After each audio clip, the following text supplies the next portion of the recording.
performance for our power station management. The planned capacity outages that we've got, 5,787. Load losses still very high at 10,472. Partial load losses sitting at 4,675 for total unplanned outages of 15,147. This is a bit better than it was during yesterday. So we've recovered about 900 odd megawatts, but still not nearly where we need to be in order for us to lift load shedding. The load forecast for this evening is trending upwards because of cooler temperatures and is anticipated to be at about 30,298 with stage 4 load shedding using our virtual power station as well as our reserves. We are able to meet a demand of some 26,756. So if you work on the assumption that there is about 1,000 megawatts per stage of load shedding, you can see that the requirement for stage 4 load shedding, unfortunately, has not yet disappeared. Looking at the prognosis for units coming back during the course of today and also during tonight, we have a chance of reducing load shedding tomorrow to stage 3. We will be communicating with you depending on the performance of the system and how that improves during the night.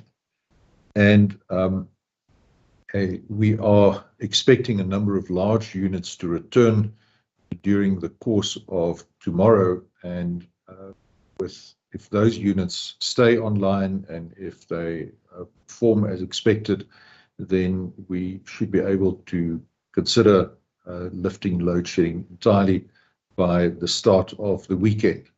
At this stage, I'm reluctant to give you an exact time, whether it's Friday afternoon or Friday evening after peak, because of the fact that we have this unreliable and unpredictable generation system. So that is why we have to, as always, inject a note of caution in our forecasts. Our reserves are not doing too badly. We've been able to recover our diesel levels at Ankerlig. We're now sitting at 76.7%. Ruyter, a bit on the low side, but we don't have a logistics constraint there, sitting at 61%. Drakensberg pump storage scheme, we need 38 hours of pumping to replenish the upper dam to full capacity. Ingula are looking much better at only 15 hours required to replenish the upper dam, and Palmit 21 hours.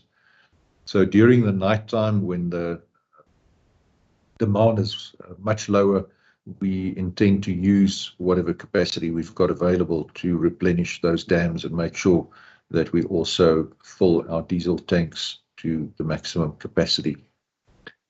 We have lost this morning Majuba 2. We had a boiler tube leak which forced that unit down. We also had Arnott 2 trip. Those are particularly Majuba 2 that's a big unit. But during the course of the early hours of this morning, we were able to return Letabo 3 and 4 to service. Again, those are big, reliable units, so we look forward to a sustained performance from those. A small unit coming back, Camden 4, and then also Matla 5 was returned to service. So the units are coming back. We are, again, putting in every effort that we can to reduce load shedding as soon as we can. Again, we wish to issue an apology to the country for the load shedding that we unavoidably have to impose in order to prevent a much greater inconvenience and risk of a total system blackout. And I can again give you the commitment, just based on my discussions this morning with the management team here at Duva, our teams are really engaged and motivated. They understand what the implications are for the country, for the economy, and they are working hard to bring those units back. I would now like to hand over to generation. I'm not sure if Philip is at Medupi today, if he's able to join us, or if Rulani is on the call. Sikonati, back to you. Thank you, André. Rulani is on the call. Philip is still trying to get settled. Rulani, over to you.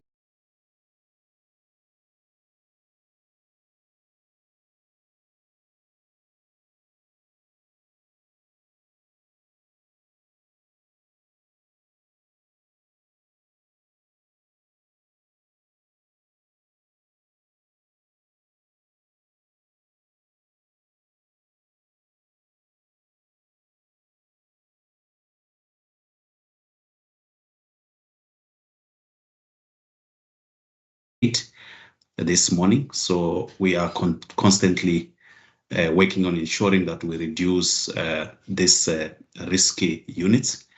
And as André indicated, yesterday we had expected 3 units to return, and those have since returned.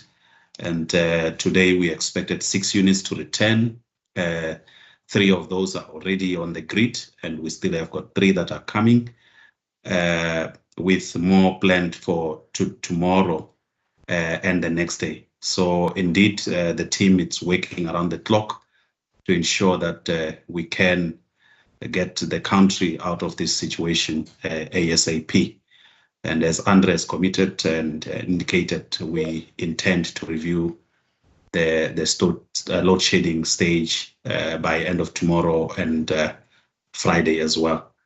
So maybe for now, Sikonati, I can leave it here, but there is progress. There is machines that are returning, and unfortunately, as André indicated, we had a Majuba unit that we lost this morning, but we intend to make sure that it is returned by the end of the week, so that when we start the new week next week, we have that machine back on load. Thank you.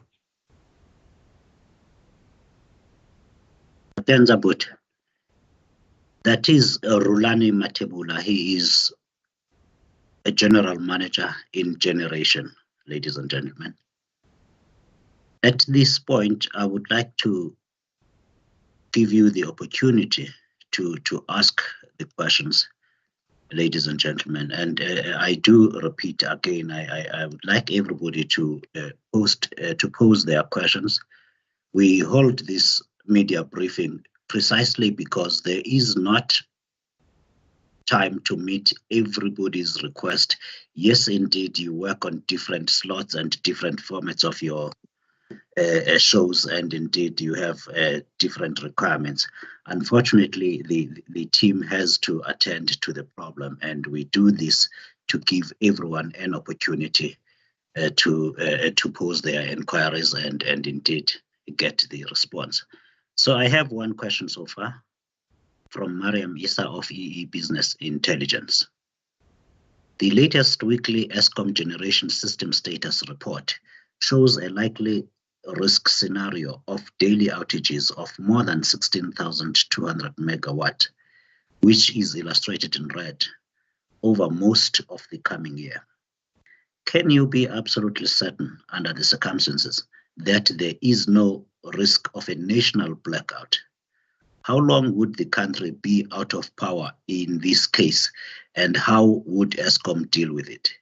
Do you think the government should declare the power constraints which the country is now facing a national crisis?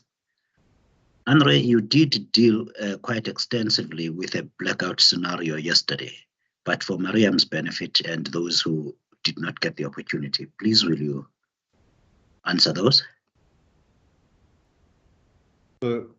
Thanks, Sikonati. Mariam, we have never experienced a system blackout in South Africa, so we have to look further afield to see what could happen.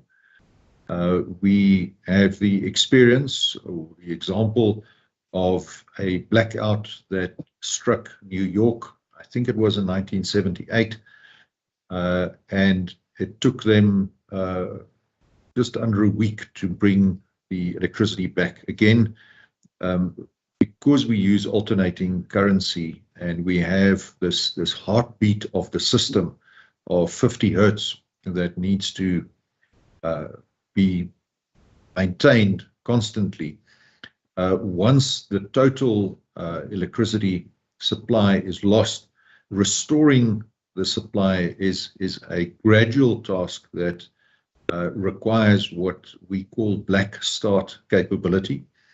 Our pumped storage facility plays a very important role in that, particularly at Drakensberg. We also have black start capabilities at our Kendal power station as well as at Tutuka power station. These facilities are regularly inspected and maintained as part of our compliance to the National Grid Code. So we do have the capability to restart the grid in the highly unlikely event, and I must stress this, highly unlikely event that a total blackout were to occur. We also rely on our major industrial customers to support us during that time, and those customers are very much involved in the planning process, but we are quite a long way away from a total system blackout or a collapse. And that is why, and I've had this discussion before, the terminology is quite important when we talk about a blackout versus load shedding. It may sound like semantics, but it does actually matter to be precise in the terminology that we use when we discuss these things. We therefore have this tool at our disposal of load shedding. We have significant buffer capacity still in the load shedding system. Before we approximate even close to a total system blackout, we are currently sitting at stage 4. The blackout system provides for the load shedding schedule provides for a further reduction in load as low as stage 8. Of course, we don't want to go there, but we still do have headroom in the system to allow us to avoid a total blackout.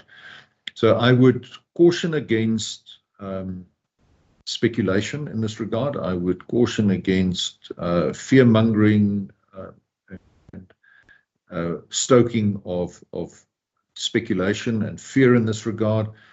We do have plans in place. We have the capability of recovering, and we do not anticipate this as a credible risk at this point in time.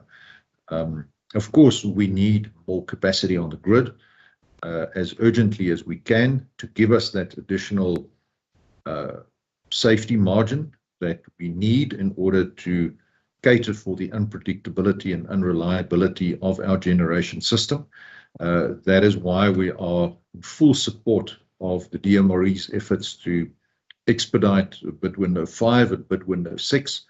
We believe that these projects are 100% aligned to the need to bring capacity onto the grid as soon as possible, and we are doing everything that we can from an Eskom perspective to assist in accelerating those projects and making sure that they come online. We're also taking other steps, in particular the making available of additional grid access to investors who wish to make use of the less than 100 megawatt dispensation for embedded or own generation. We are aware that our grid access unit needs to do more to expedite applications. We are streamlining those processes, and I'm quite comfortable that our Group Executive Distribution, Monde Bala, is personally seized with this matter and is giving this his attention. We do expect quite a significant number of additional applications and we therefore need to brace ourselves and prepare our system that we can be as customer focused as possible, also with our grid access unit. So, Sikonati, it's a long answer, but it's a complicated scenario that Miriam and I think Faisal from the Citizen has also asked, but we now need to make sure that we can in fact head off this worst case scenario, which at this point in time is not a realistic one that we anticipate. Thank you.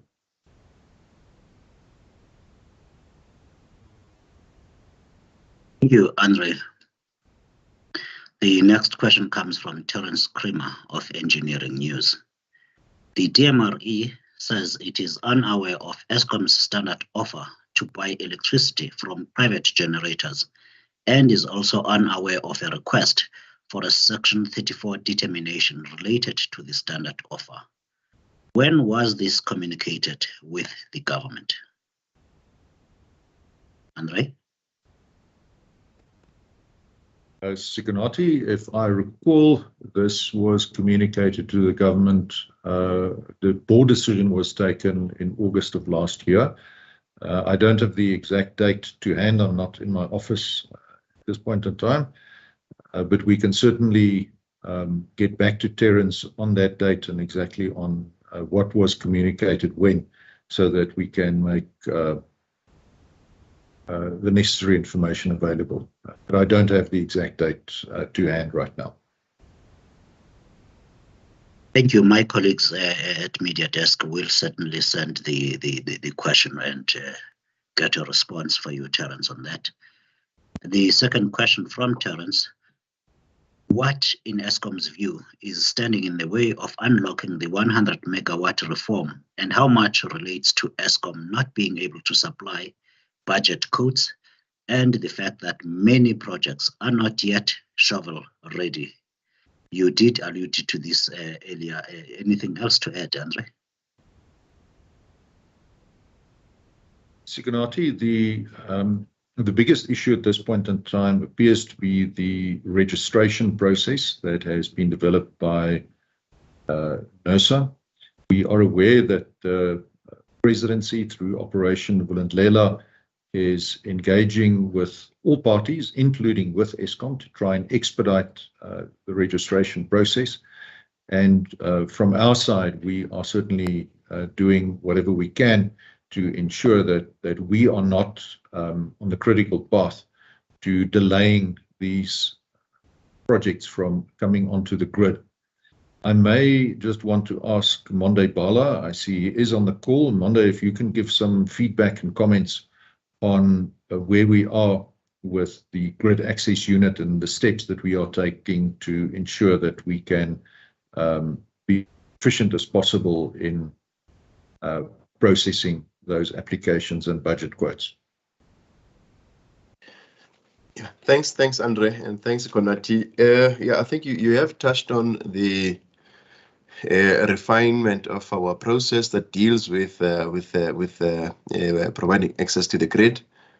We have put together a recovery plan for the unit to ensure that we set ourselves up to deal with what we expect to be an avalanche in terms of applications, specifically related to the 100 megawatt dispensation. We are engaging with stakeholders across the board. We've had engagements with the renewable energy associations. We are part of the presidency Vulindlela project, and we've also in engagement with the IPP office, wherein we try to ensure that we streamline all the processes. I think you've touched on it, that I think the biggest issue at this point in time is the registration for the individual projects with the regulator. Once that is sorted out, then we'll have a view in terms of the number of applications and whereabout those applications would be on our networks, so that then we can start the process of providing the different types of responses in terms of cost estimate letters and also budget codes. But yeah, at this point in time, that effort is still underway, and we are quite comfortable that we should be able to deal with applications as and when they come. Thanks, André.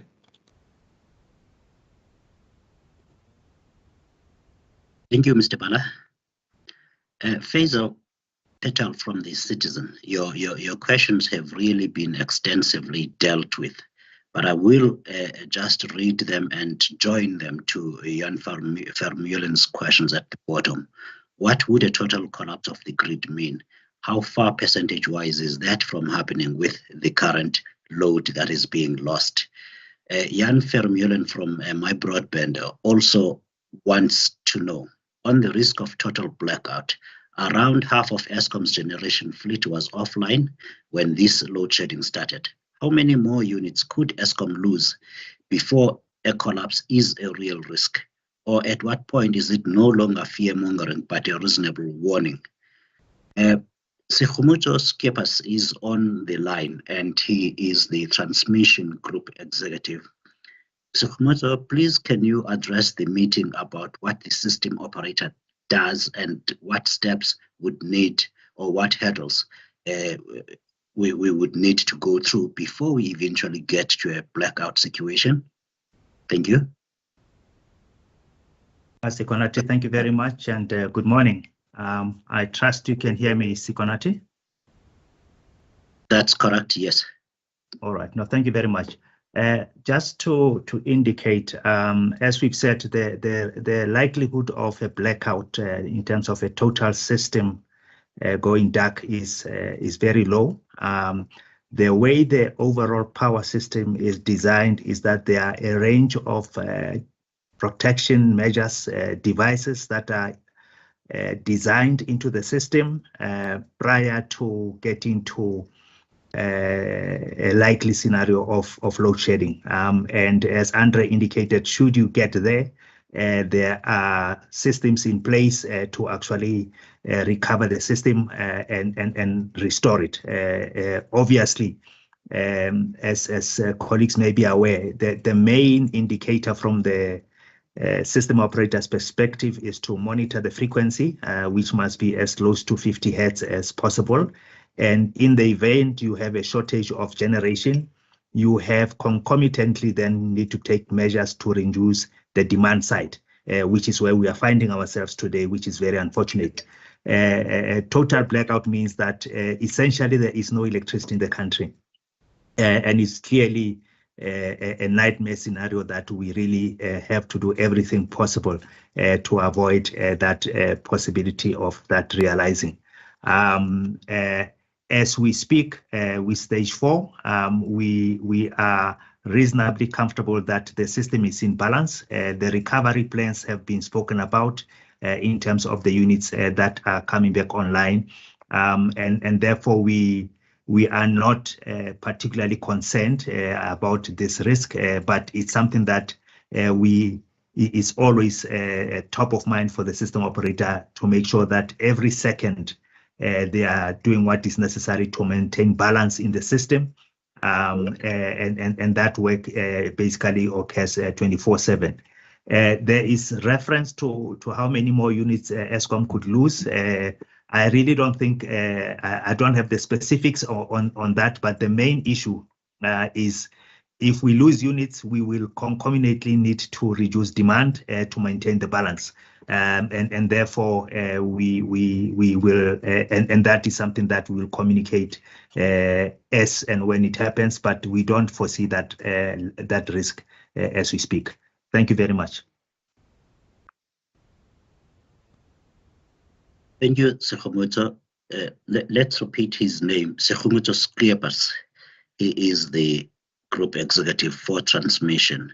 What Sekgomotso did not add is that within the Eskom system, there are power stations that are designed specifically to then, and cannot be named for security reasons. They are designed to actually reboot the country because we don't have neighbors that can supply electricity in order to restart the car, so to speak. and there would have to be quite a few other steps before you get to a blackout scenario, and that would of course have to be past stage 8 of load shedding if we were to get that far. Ryan Brothwell of Business Tech says, we noted that one of the car power ships was docked in Cape Town this morning. Is Eskom aware of any additional plans to use these ships to help with supply? Thank you. André Sakamoto, who is going to take that, please? I'm not aware of the vessel docking. Just judging by the photograph, it looks like an LNG vessel. LNG, of course, would be a vessel that transports liquefied natural gas. It does not appear as though it is a power generating vessel. So I'm not aware of it being owned by the Turkish company in question, and I can't speculate on the reason for that vessel docking in Cape Town. We are not involved in that process at all. Thanks, Ekonati. Thanks, André. Mariam Issa of EE Business Intelligence is back. Thank you very much for the answer to my question. I would like to follow up. Given that the system status report shows a high risk of 16,200 megawatts not being available over most of the remainder of the year, does this not mean that we face a high risk of load shedding over the entire period? You are talking about a whole year, Mariam. André, are we facing a higher risk of load shedding over the whole year? One of the main reasons for the elevated risk of load shedding, as we have been communicating, is the fact that we have Kuberg Unit 2 on a refueling outage right now. That unit is scheduled to come back by the 26th of June. That will add about 900 megawatts of highly reliable capacity to the grid, and that will significantly relieve pressure on the grid. Furthermore, we will be ramping down our planned maintenance as we enter the higher demand during the winter period.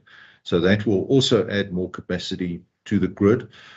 Thirdly, if we look at the history of the performance of our power stations, it is quite clear that we have generally a better performance from our power stations during the colder, drier winter season. So those three factors militate against an elevated risk of load shedding. However, having regard to what we've said, there is still a residual risk, which we are trying our best to eliminate by improving our maintenance. But as I've been saying for the past 2 years, more than 2 years now, is we need between 4,000 and 6,000 megawatts of new capacity on the grid to comprehensively address the risk of load shedding, given the state of our generation fleet. We communicate what the probabilities are for various scenarios of load shedding. Again, we need to stress that these are scenarios. The very fact that we talk about unplanned outages means that we do not anticipate them, we do not plan for them. They occur when there are unplanned plant trips or failures, and these then result in the loss of generation capacity, which, as is the case at the moment, will necessitate the implementation of load shedding.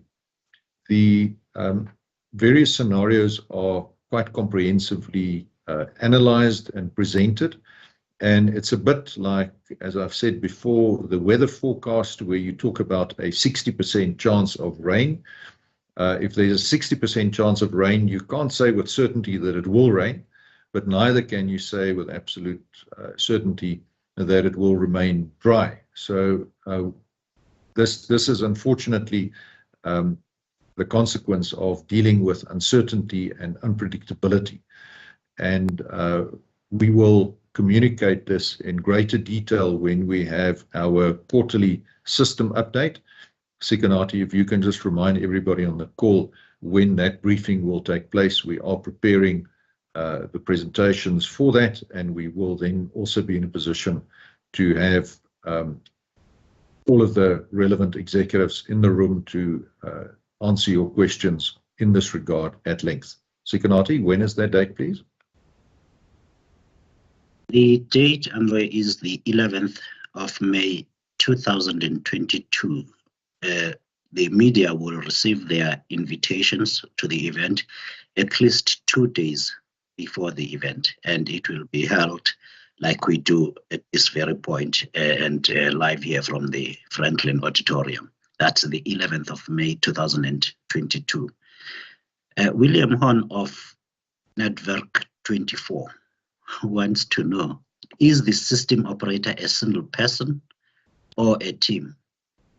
William, Sekumuzo Skepas leads the transmission company, which is the system operator. It's one of the companies that will be unbundled off or split off Eskom, and it's definitely not just a single person. There are hundreds, if not 1,000 people that are the system operator. Sekumuzo is the head of that division. I'm going back to Mariam Issa, taking into account of the fact that a national blackout is an extremely unlikely scenario. Can you nonetheless let us know whether other countries using Eskom's electricity would face a similar blackout in that situation? Sekumuzo, please tell Mariam Issa that the countries that buy electricity from Eskom also have their own electricity companies. Thank you. Yeah, thank you very much, Sikonati. As Sikonati has indicated, various countries have got their own plans to deal with the likelihood of a blackout. And in fact, some of the neighbors have had blackouts. I know there had been one previously in Zambia, as well as Botswana, and we probably did not see the effect because in relative terms, the South African power system is much larger.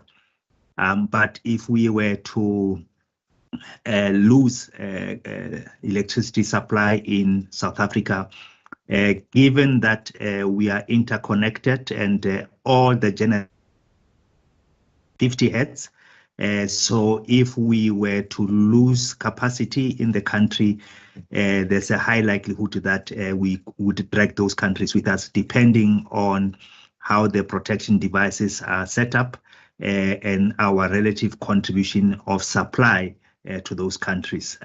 By way of example, Eskom and South Africa supplies most of the power to, say, Lesotho. And so if we were to lose supply in South Africa, we would take Lesotho with us. It doesn't necessarily follow for all the countries, but it would pose a very high risk for those countries as well. Thanks, Sikonati.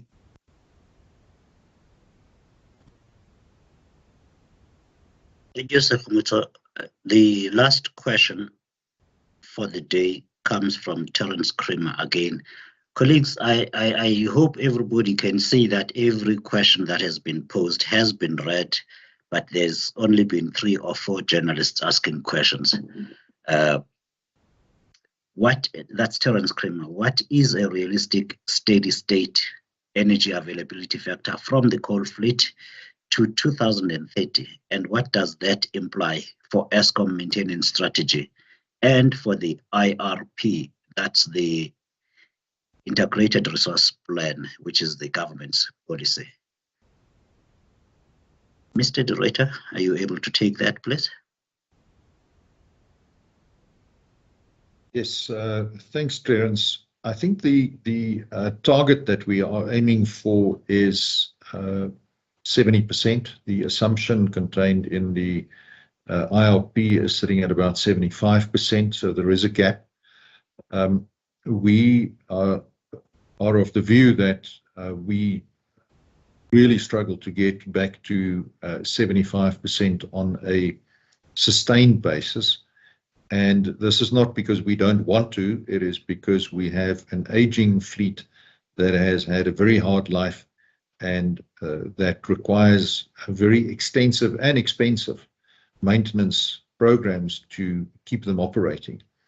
And we are therefore of the view that rapidly transitioning to a cleaner and greener generation footprint by allowing substantial new investment to take place in new wind, solar, as well as some natural gas, that will play a meaningful role in reducing the risk to the electricity supply system in South Africa going forward.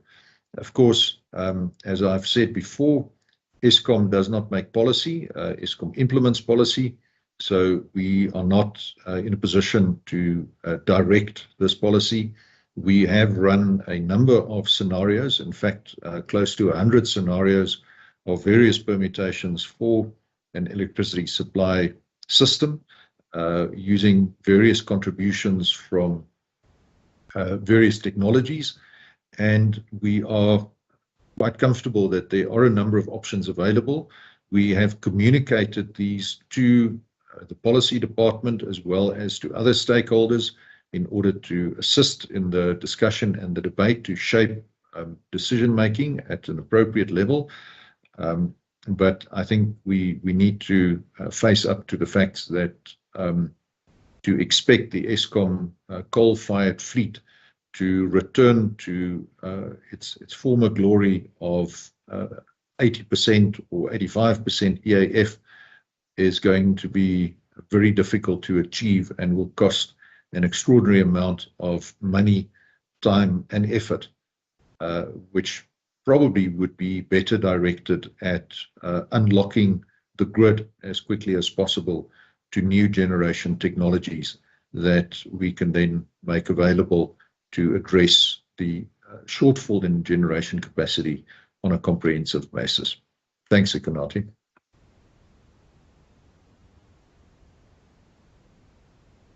Thank you, André. Ladies and gentlemen, that is the end of the briefing today. We will share the recording as soon as we are able to, and we will again meet tomorrow around 10 to give a further update on the system as we have committed. Thank you very much. If need be, before that, if there is any need to communicate, we will promptly do so. Thank you so much, and thank you for attending.